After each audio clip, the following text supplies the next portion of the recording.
Ki Juru Martani menyatakan ini kesempatan untuk mendapat tanah dan berkuasa.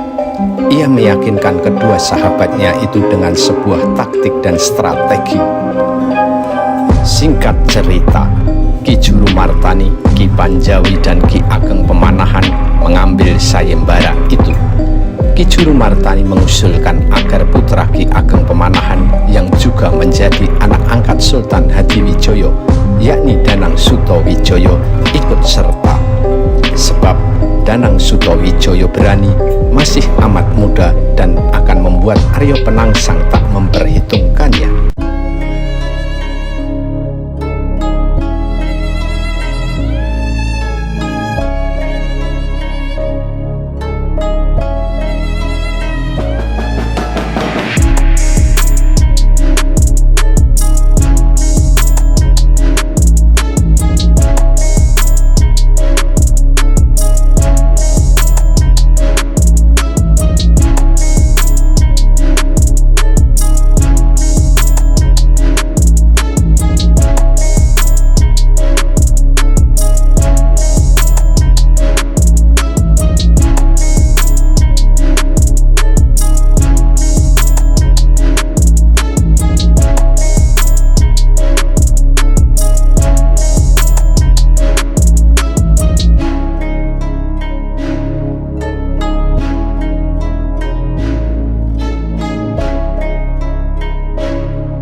Kehadiran Mataram Islam yang didirikan Panembahan Senopati pada tahun 1586 tak lepas dari kehebatan seorang aktor intelektual di belakangnya. Ia sangat cerdik dan ahli taktik luar biasa. Dialah yang mengatur pembunuhan Arya Penangsang, strategi pendirian Mataram Islam, juga meredam benih konflik di kerajaan. Jika saja orang tua Panembahan Senopati, Ki Ageng Pemanahan, tidak menuruti saran tokoh ini, bisa jadi Mataram Islam tak pernah berdiri. Lalu, bagaimana kisah Nyi Roro Kidul, sang penguasa Laut Selatan itu begitu lekat dengan kerajaan? Tokoh yang punya peran penting dalam taktik dan strategi itu tak lain adalah Ki Juru Martani, yang kemudian menjadi patih kerajaan Mataram Islam dengan nama Adipati Mondoroko. Dialah yang memiliki ide cerdik yang merintis jalan berdirinya Mataram Islam. Ki Juru Martani, Ki Ageng Pemanahan, dan Ki Panjawi menjadi tiga serangkai asal daerah Selo yang mewarnai sejarah Mataram. Ketiganya adalah murid Sunan Kalijogo. Mereka menjadi pejabat kerajaan Pajang yang dipimpin Raja Sultan Hadiwijoyo. Ki Ageng Pemanahan menikahi adik Ki Juru Martani yang bernama Nyai Sabinah. Mereka keturunan Raja Majapahit Brawijaya V. Sedangkan Ki Panjawi merupakan cucu Sunan Kalijogo dari garis ibunya dan juga keturunan Brawijaya V dari garis ayahnya Ki Ageng Ngerang III, sehingga kekerabatan mereka sangat kuat. Pada pertengahan abad ke-16, Kesultanan Demak Kisruh, Arya Penangsang membunuh penguasa Demak Sunan Prawoto. Adik Sunan Prawoto, Ratu Kalinyamat, tak terima, apalagi suaminya Sultan Hadiri kemudian juga dibunuh Arya Penangsang. Ratu Kalinyamat kemudian meminta penguasa Pajang Sultan Hadiwijoyo untuk membalas kematian kakak dan suaminya dengan hadiah Kesultanan Demak dan wilayah Kalinyamat. Sultan Hadiwijoyo merasa tak enak membunuh Arya Penangsang karena sama-sama murid Sunan Kudus. Selain itu, Arya Penangsang sangat sakti, maka Sultan Hadiwijaya membuat sayembara, barang siapa bisa membunuh Arya Penangsang maka akan diberi hadiah tanah di Pati dan Mataram. Tapi tak ada yang berani mengikuti sayembara itu karena kesaktian Arya Penangsang. Disinilah Ki Juru Martani mulai berperan besar. Ia mendesak Ki Ageng Pemanahan dan Ki Panjawi mengambil sayembara itu agar mendapat tanah di Pati dan Mataram. Kedua sahabatnya sempat ragu, tapi Juru Martani menyatakan ini kesempatan untuk mendapat tanah dan berkuasa. Ia meyakinkan kedua sahabatnya itu dengan sebuah taktik dan strategi. Singkat cerita, Ki Juru Martani, Ki Panjawi, dan Ki Ageng Pemanahan mengambil sayembara itu. Ki Juru Martani mengusulkan agar putra Ki Ageng Pemanahan yang juga menjadi anak angkat Sultan Hadiwijaya, yakni Danang Sutawijaya, ikut serta. Sebab Danang Sutawijaya berani, masih amat muda, dan akan membuat Arya Penangsang tak memperhitungkannya. Karena Juru Martani tahu perangai Arya Penangsang yang pemarah dan emosional, ia dan Ki Ageng Pemanahan serta Ki Panjawi mendatangi tukang rumput yang merawat kuda Arya Penangsang. Telinganya dipotong dan telinga satunya lagi digantungi surat tantangan duel kepada Arya Penangsang atas nama Sultan Hadiwijaya. Sontak Arya Penangsang marah dan kalap, kemudian mengambil kuda jantannya bernama Gagak Rimang menuju tempat tantangan, yakni di Bengawan Sore.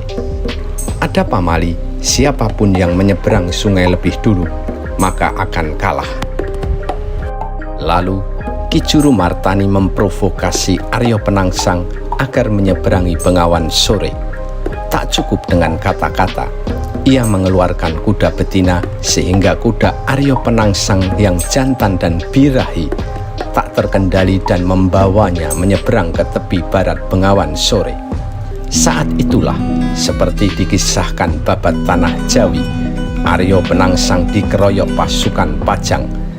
Dalam keadaan sibuk dan kudanya tak terkendali, Arya Penangsang diserang Danang Sutawijaya dengan pusaka tombak Kiai Pleret.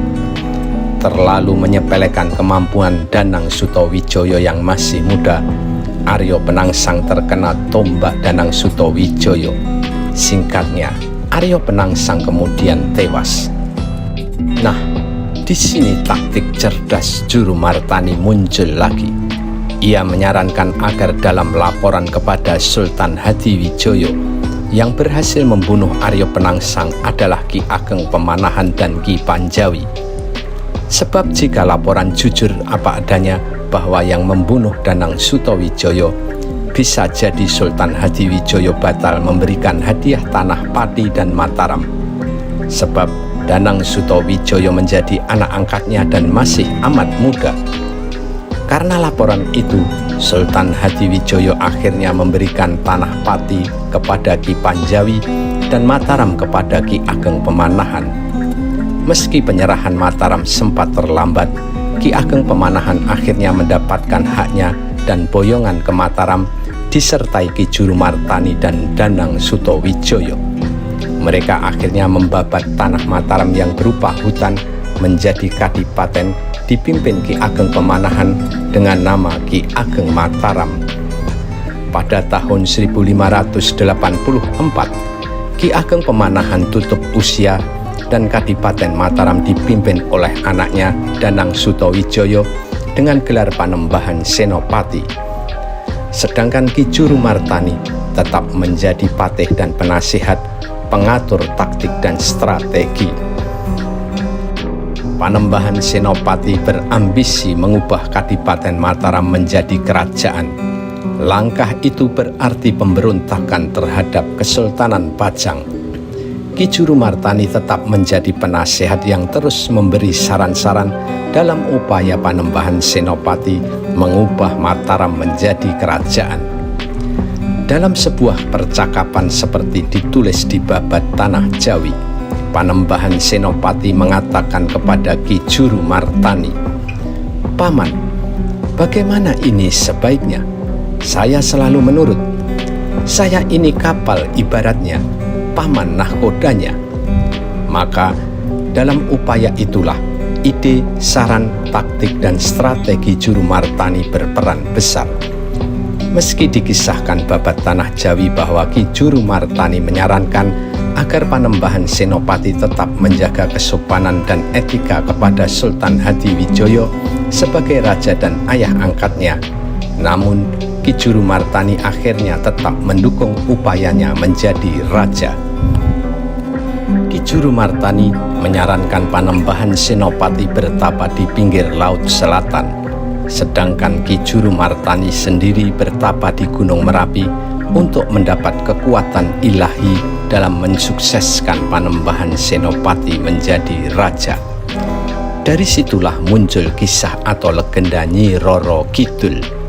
Dikisahkan saat Panembahan Senopati bertapa, Laut Selatan panas dan bergelombang besar. Nyi Roro Kidul sebagai penguasa Laut Selatan kemudian muncul ke permukaan untuk mengetahui apa yang sedang terjadi. Ternyata kekacauan laut itu karena ada seseorang yang sedang bertapa, yakni Panembahan Senopati. Lalu Nyi Roro Kidul meminta Panembahan Senopati menghentikan pertapaannya agar laut kembali normal. Panembahan Senopati menurutinya dan laut pun menjadi tenang. Nyi Roro Kidul akhirnya tahu Panembahan Senopati ingin menjadi raja tanah Jawa. Ia pun memberi dukungan Panembahan Senopati sebagai raja. Bahkan Nyi Roro Kidul akan tetap membantunya melawan musuh-musuhnya. Munculnya legenda Nyi Roro Kidul dinilai bagian dari taktik dan strategi Ki Juru Martani untuk membangun legitimasi Panembahan Senopati menjadi raja. Sebab sebagai adipati, Panembahan Senopati akan sulit mendapat pengakuan layak sebagai raja meski ia dikisahkan memiliki garis keturunan dengan Brawijaya V. Apalagi ia bukan putra raja dan hanya anak angkat Sultan Hadiwijoyo. Munculnya legenda Nyi Roro Kidul juga menjadi wacana baru bagi masyarakat Jawa yang sebelumnya lebih mengagungkan gunung daripada laut. Legenda Nyi Roro Kidul itu muncul kemungkinan memanfaatkan fenomena alam berupa gempa dan tsunami Laut Selatan.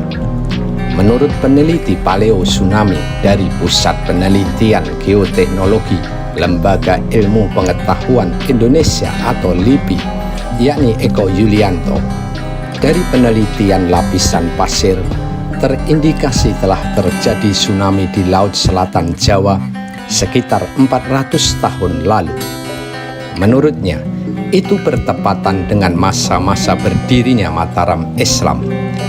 Penjelasan Eko Yulianto itu dipublikasikan di laman lipi.go.id tertanggal 25 Juli 2019. Kepada krjogja.com tertanggal 26 Juli 2019, Eko Yulianto mengatakan mitos Nyi Roro Kidul bisa jadi sebuah metafora atas bencana alam berupa gelombang besar Laut Selatan. Menurut Eko, untuk kebutuhan politik dari Panembahan Senopati yang ingin menjadi raja baru, sedangkan dia bukan keturunan langsung raja, maka perlu legitimasi politik yang dikemas dalam bentuk mitos turun-temurun. Dalam upaya Panembahan Senopati mengubah Mataram menjadi kerajaan, sempat menimbulkan Kerajaan Pajang bereaksi dengan mengirim pasukan. Namun, serangan Pajang itu akhirnya terhenti karena terhalang letusan Gunung Merapi yang begitu dahsyat. Itu terjadi sekitar tahun 1584. Pada tahun 1586, Danang Sutawijaya memproklamasikan Mataram sebagai kerajaan dan ia menjadi raja dengan gelar Panembahan Senopati ing Alogo Sayidin Panoto Gomo. Sementara Sultan Hadiwijoyo, menurut sejarawan Belanda H.C. de Graaf, terbunuh oleh juru taman sekitar tahun 1587 atau setahun setelah kerajaan Mataram Islam berdiri. kerajaan Pajang sempat dipimpin menantu Sultan Hadiwijoyo, yakni Aryo Pangiri. Namun putra Sultan Hadiwijoyo, Pangeran Benowo yang tak puas hanya dijadikan Adipati Jipang, kemudian berkoalisi dengan Panembahan Senopati untuk menggulingkan Aryo Pangiri. Usaha mengusir Aryo Pangiri dari Pajang sukses pada tahun 1588. Sejak itu, Mataram benar-benar menjadi pusat kerajaan yang menggantikan kerajaan Pajang. Satu problem lagi, ayah Panembahan Senopati, Ki Ageng Pemanahan, semasa masih hidup pernah meminum air kelapa muda milik tokoh Wonosari, Ki Ageng Giring, tanpa izin. Padahal air kelapa muda itu dikisahkan berisi wahyu bahwa barang siapa yang meminumnya, maka keturunannya menjadi raja.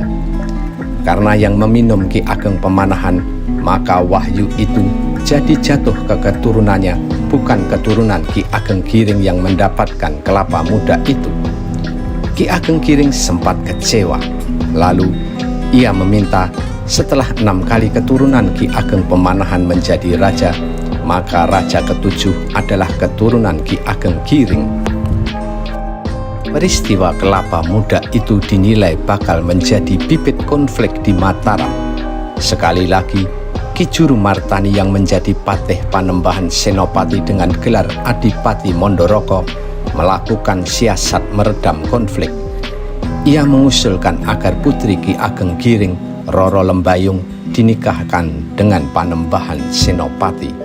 Dengan begitu, diharapkan tak akan ada konflik yang mengganggu antara keturunan Ki Ageng Pemanahan dan Ki Ageng Giring. Tawaran itu sempat ditolak Panembahan Senopati, tapi akhirnya dilaksanakan juga, meski akhirnya Roro Lembayung ditinggalkan dalam kondisi hamil. Maka di balik perjalanan Mataram, peran Ki Juru Martani begitu besar. Ia merupakan aktor intelektual yang andal dan berperan besar dalam terbentuknya Mataram, begitu juga menjaga kelancaran dan ketenangan kerajaan ini dalam menghadapi berbagai masalah. Wajar jika Panembahan Senopati mengatakan bahwa ia adalah kapalnya dan Ki Juru Martani adalah nahkodanya.